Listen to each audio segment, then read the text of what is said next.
দীর্ঘ ৩৫ বছর পর সিঙ্গুরের গোবিন্দপুর সমবায় সমিতির দখল নিল তৃণমূল কংগ্রেস। এবছর সিপিএম এবং বিজেপি জোট করেও শেষ রক্ষা করতে পারল না। একেবারে সবুজ ঝড়ে উড়ে গেছে সমস্ত কিছু যেন।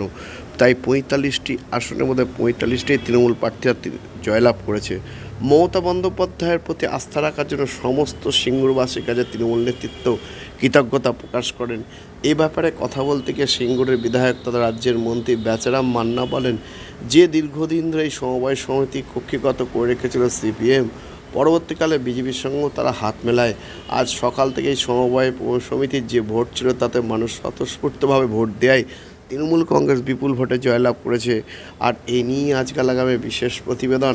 সিঙ্গুরের গোবিন্দপুর সমবায় সমিতির বিপুল ভোটে জয়লাভ করে দখল নিল তৃণমূল কংগ্রেস। ৪৫ তৃণমূল দখল করলো। ৩০ বছরের পর আজকে আমরা এই জবরদস্ত পাথরকে সরাতে পেরেছি।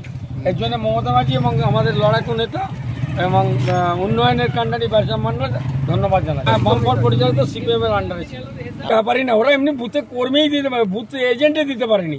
অতএব একটা বলার কিছু থাকতে বলতে হবে, তার সেই জন্যই এটা বলে অপপ্রচার।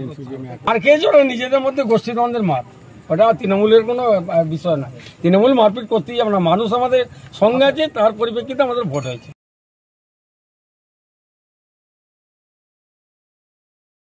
হাত বাড়ালে অ্যাপেলো। চেন্নাইয়ের নামী চিকিৎসকরা বসছেন কৃষ্ণনগরের পাত্র বাজারের অ্যাপেলো ইনফরমেশন সেন্টারে।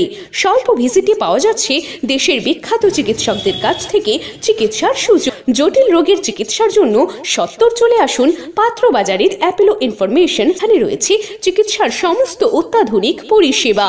তাই যোগাযোগ করুন 8001129623। সিঙ্গুরের গোবিন্দপুর সমবায় সমিতির আজকে নির্বাচনে আমরা ৪৫-০ ভোটে আমরা জয়ী হলাম। এখানে সিপিএম এবং বিজেপি রামধেনু জোট তৈরি করে তারা প্রতিদ্বন্দ্বিতা করেছিল, কিন্তু তাদের দুজনের জোটও তৃণমূল কংগ্রেসকে হারাতে পারেনি। আমরা ৩৫ বছর পর সিপিএম এবং এই বিজেপির থেকে আমরা এই ভোট আমরা ছিনিয়ে নিলাম। ধন্যবাদ জানাই গোবিন্দপুর সমবায় সমিতির সকল সমবায় সমিতির সদস্য এবং সদস্যদের।